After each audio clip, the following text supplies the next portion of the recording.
Kaamelia Bاتيستا from Brazil, and you are attending and a speaker in the World Youth Forum, the third copy in Egypt 22.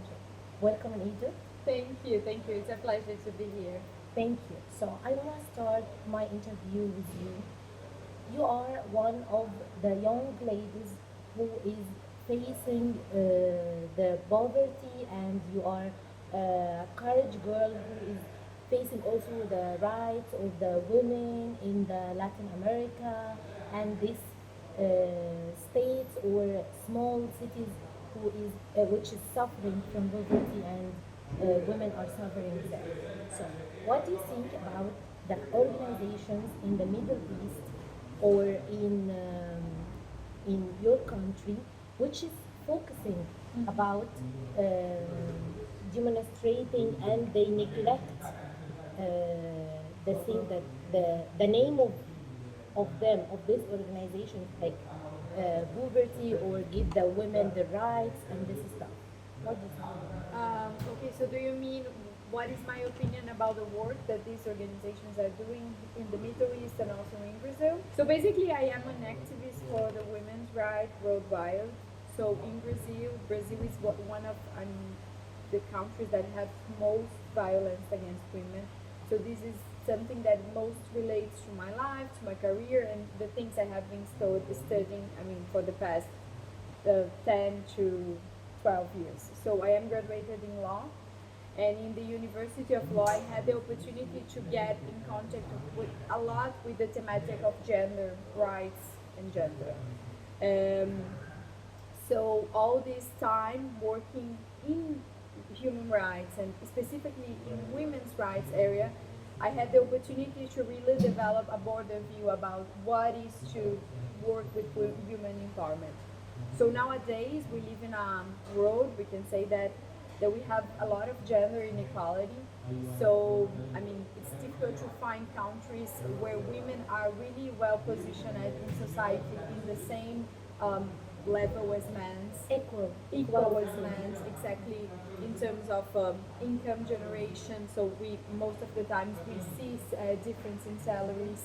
Also in terms of rights, I mean, how women can access their rights when there are many societies that women needs the authorization of men to go to justice.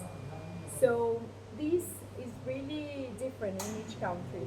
But from what I have been studying the past few weeks to be ready to come for the forum, is that we need to go further on programs for women, because we already heard here the idea of women being equal to men, but we don't see programs that are much focused on them. So focus on empowering humans and girls to know specifically their rights, women that can be positioned in the society to go for mechanisms and to look for these rights.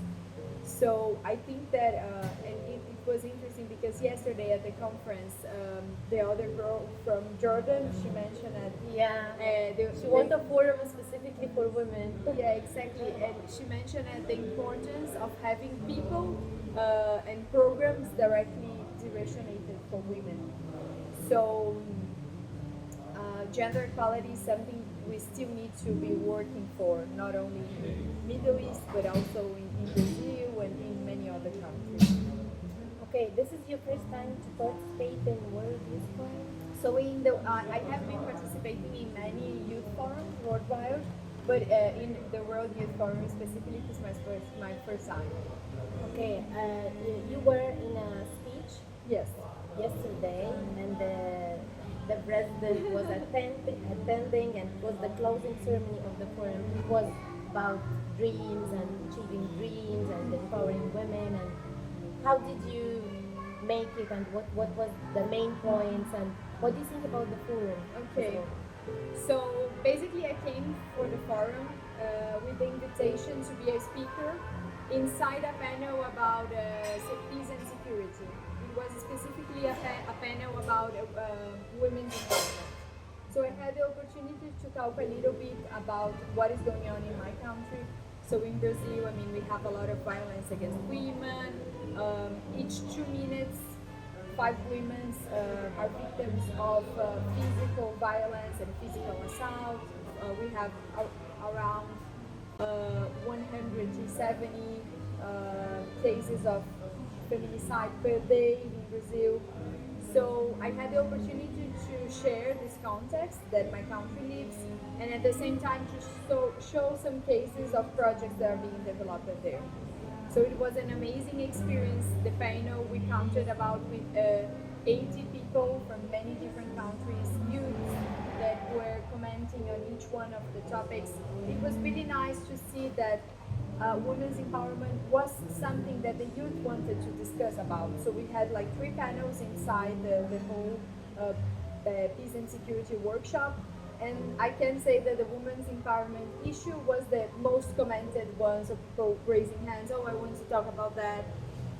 So for me, it was really interesting as an activist, as a feminist, to see the way people were behaving. After this panel, I received an email that I was shortlisted to be a speaker at the closing ceremony, which was amazing, a surprise. And they asked if I could provide a speech. So my idea at the speech was, who is my audience? So my audience is the president, but at the same time, I have an audience of more than 4,000 youth from many different countries. Yeah, youth that normally are entrepreneurs, social changers, activists. But I mean, they come here because they want to connect. They come here because they want to see what is going on in different parts of the world. They want to share points of view, they want to grow, they want to collect information. So I kept thinking, what kind of information and what kind of message do I want to give for them? And at the same time, the feeling that I have every time I came to these forums is that working in the social area is definitely not an obvious choice. It's not easy. I mean, you have a lot of like daily challenges to organize things. For example, in Brazil, working with low-income communities, I mean, we have logistics problems to arrive there. We have many social problems to do the mobilization. We have fundraising problems, to raise money to make these projects happen.